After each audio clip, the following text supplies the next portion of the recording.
დღევანდელი დღის თემა. უთხრა ისრაელმა იოსებს. აჰა, მე ვკვდები. ღმერთი იქნება თქვენთან და დაგაბრუნებთ თქვენს მამა-პაპათა მიწაზე. შენთვის მომიწია საძმო წილსევით ერთი ადგილი, რომელიც ამორეველებს წავართვით ჩემი מחვილითა და მშვილდით. წინა ჯერზე დაგპირდით, რომ იაკობზე საუბარს დავასრულებდით, მაგრამ რადგანაც ჩვენი სიტყვა ძალზე გაგრძელდა, ბოლომდე ვერ შევძელით დანაპირების შესრულება. ამიტომ დღეს მინდა შემოგთავაზოთ წინა საუბრის დარჩენილი ნაწილი, რათა ახლა მაინც თუ ღმერთი ინებებს მივაღწიო დასასრულამდე.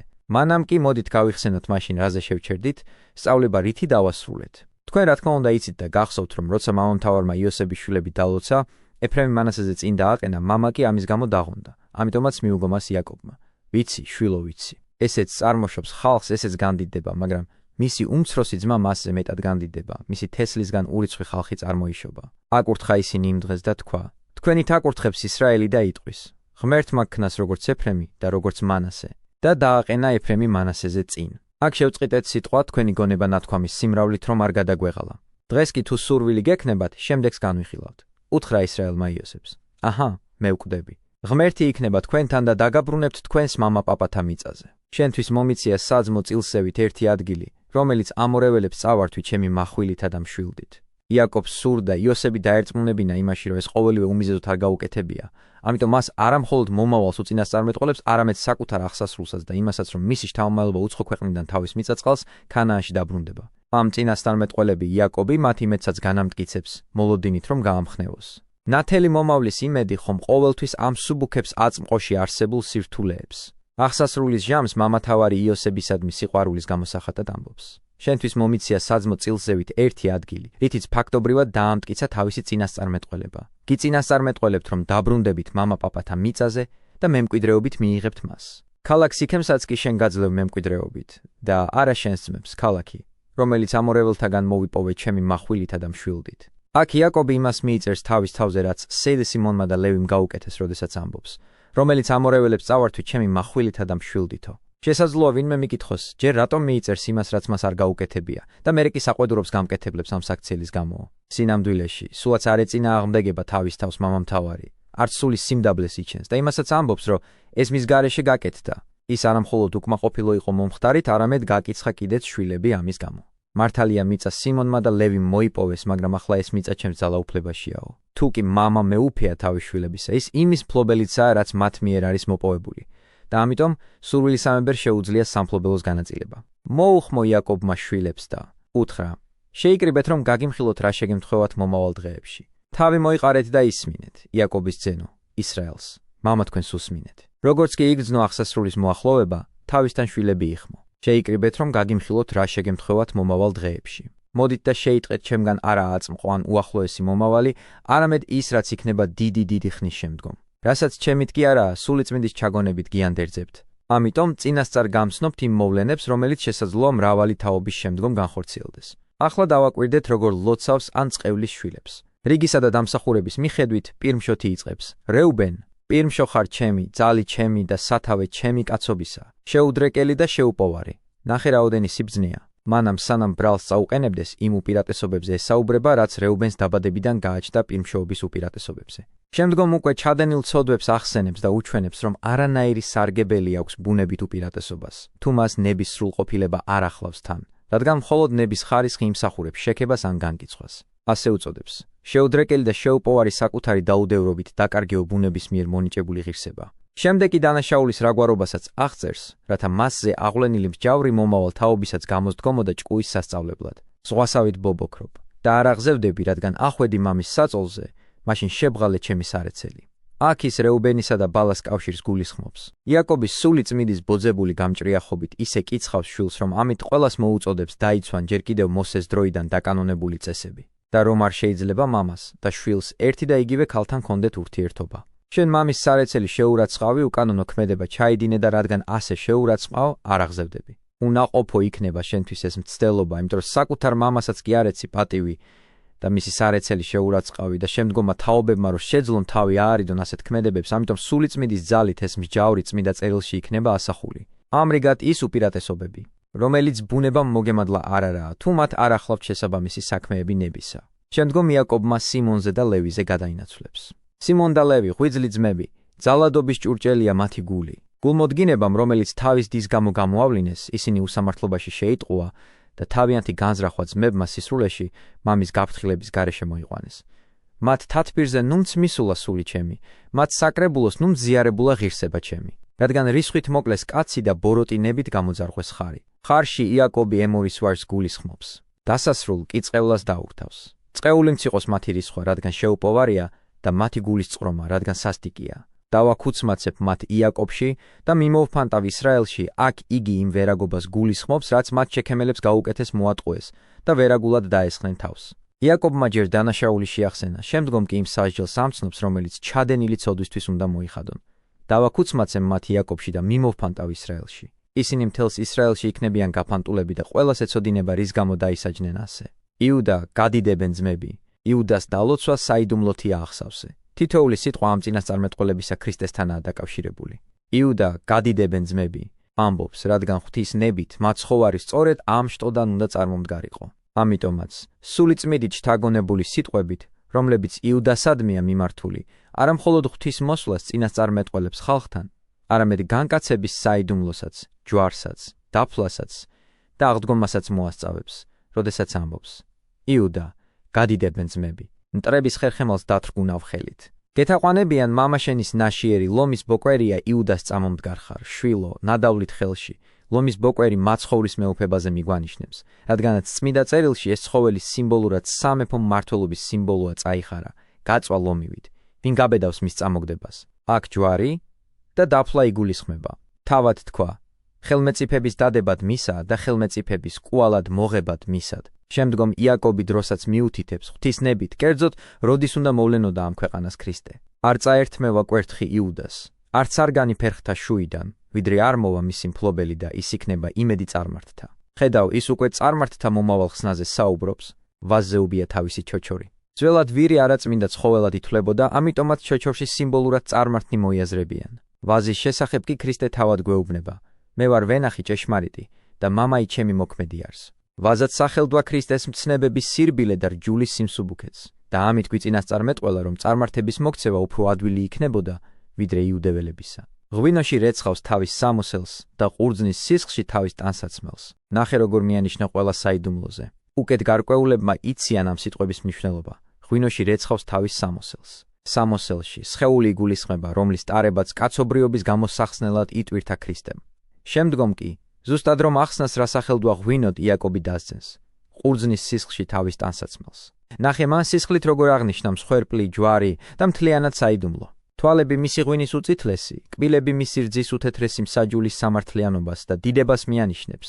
კბილებისა და რძის სახით არაფერი უნდოდა მიეხვედრებინა გარდა იმისა, რომ სამსჯავრო ისეთივე ნათელი და სუფთა იქნება, როგორიცაა თვისება რძისა და კბილებისა.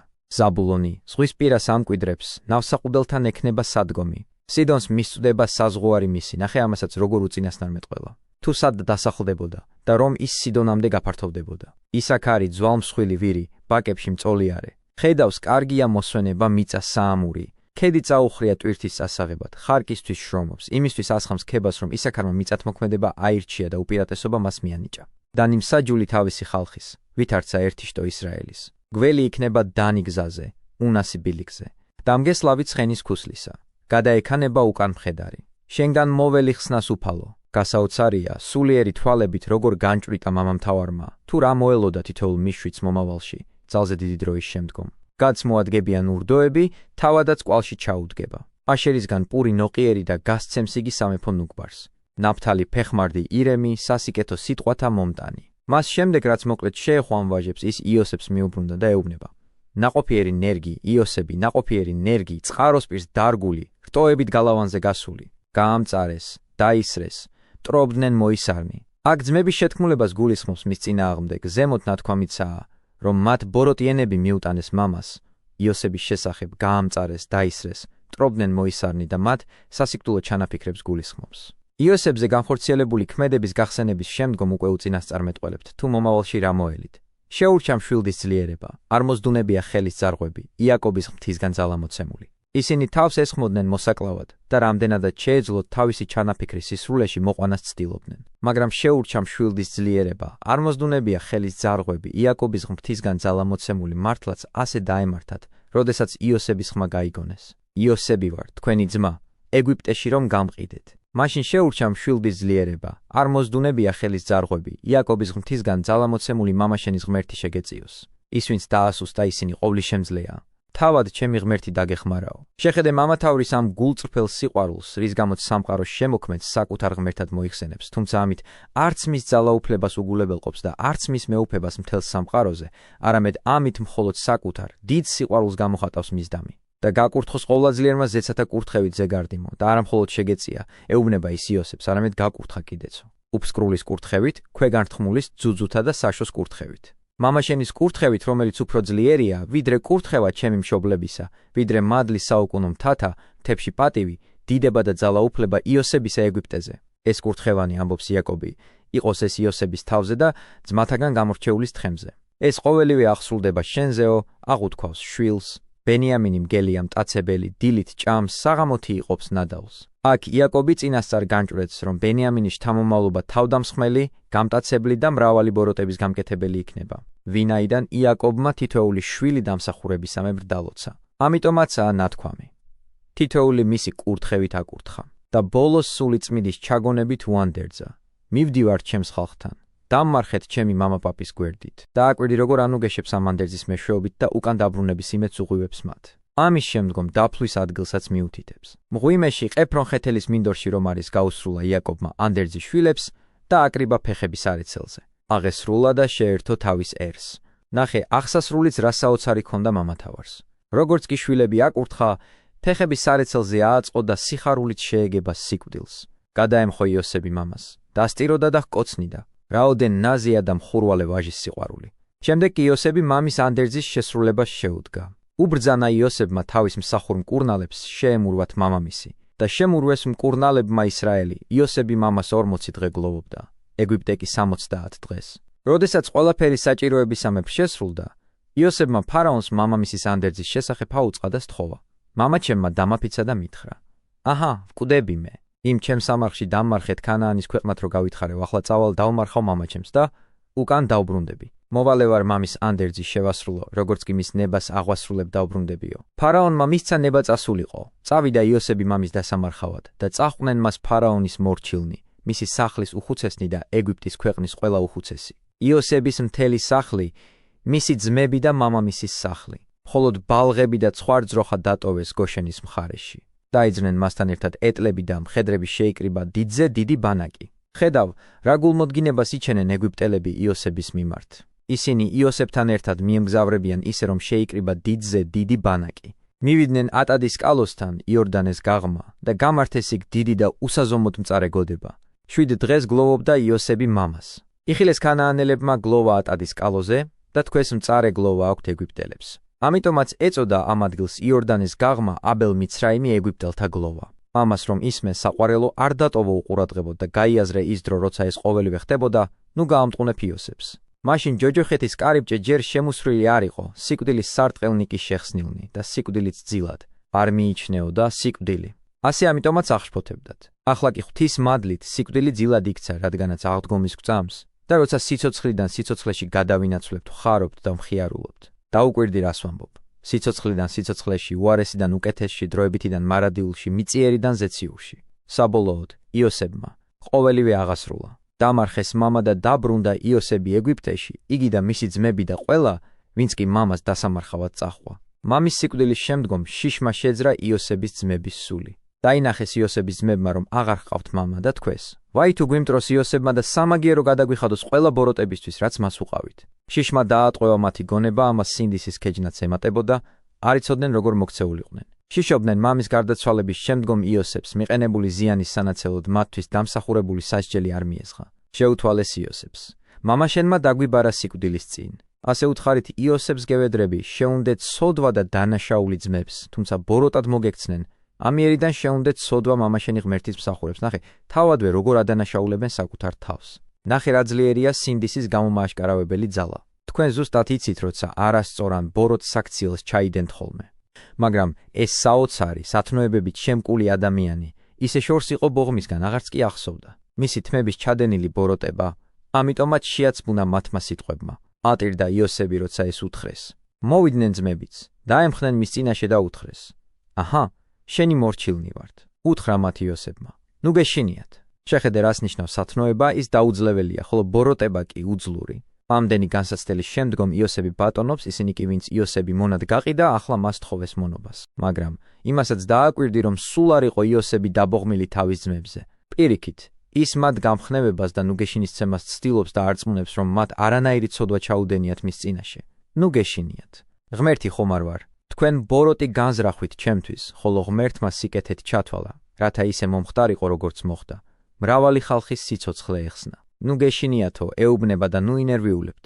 მე ღვთის კაცი ვარ. მე ჩემი უფლის მიმდევარი ვარ და ვცდილობ დავასაჩუქრო მადლიერებით ისინიც, ვისაც ბოროტება ჩაუდენია ჩემს წინაშე. შემდგომ კი იმის საჩვენებლად თუ რა დიდი ღვთისწყალობით სარგებლობს ამბობს, თქვენ ბოროტი განზრახვით ჩემთვის, ხოლო ღმერთმა სიკეთეთ ჩათვალა. პავლეც ამას ამბობს, ესე უწყით რამე თუ ღმრთის მოყვარეთა ყოველივე განემარჯვების კეთილად, რომელნი იგი ბრძანებით ჩინებულ არიან. ესე იგი ყველა უსიამოვნებას, რომელიც სადარდებლად გვეჩვენება, ის მადლად აქცევს. იგივე მოხდა იოსების შემთხვევაშიც. სწორედ ძმების მზაკრულმა ქმედებამ მოუტანა დიდება იმ ღვთიური სიბრძნის მოქმედებით, რომელიც ბოროტებას სიკეთედ გარდაქმნის. რათა ისე მომხდარიყო, როგორც მოხდა მრავალი ხალხის სიცოცხლე ეხსნა. ამიერიდან ნუ ღარ გეშინია თქვენ შეგინახავთ და თქვენს ბავშვებსაც. დაამშვიდა ისინი და ანუგეშა. რაღა გაშინებთ? მე მოგცემთ ყველაფერს, რაც საკვებად დაგჭირდებათო. დაამშვიდა ისინი და ანუგეშა არა მხოლოდ სიტყვით დაამშვიდა, არამედ რეალურადაც ზრუნავდა მათზე. ცხოვრობდა იოსები ეგვიპტეში მამამისის მოდგმასთან ერთად. იცოცხლა იოსებმა 100 წელი, მოესწრო იოსები ეფრემის შვილთაშვილებს. მენაშეს ძის, მაქირის, შვილებიც იოსების მუხლებზე დაიბადნენ, უთხრა იოსებმა ძმებს. მეკვდები, მაგრამ ღმერთი მოგხედავთ და წაგიყვანთ ამ ქვეყნიდან იმ ქვეყანაში, რომელსაც შეჰპირდა იგი აბრაამს, ისაკს და იაკობს. აქედან წაიღეთ ჩემი ძვლები.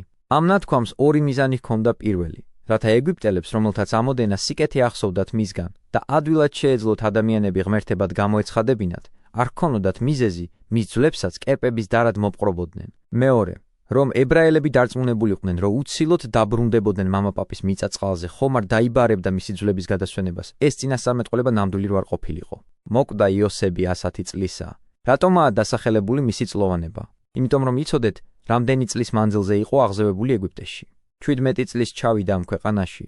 30 წლის იყო ფარაონს რომ გამოეცხადა და სიზმრები აუხსნა, დანარჩენი 70 წლის მანძილზე მეუფება ჰქონდა მთელს ეგვიპტეზე. ხედავ, ჯილდო როგორ გარდაამეტებს სირთულეს.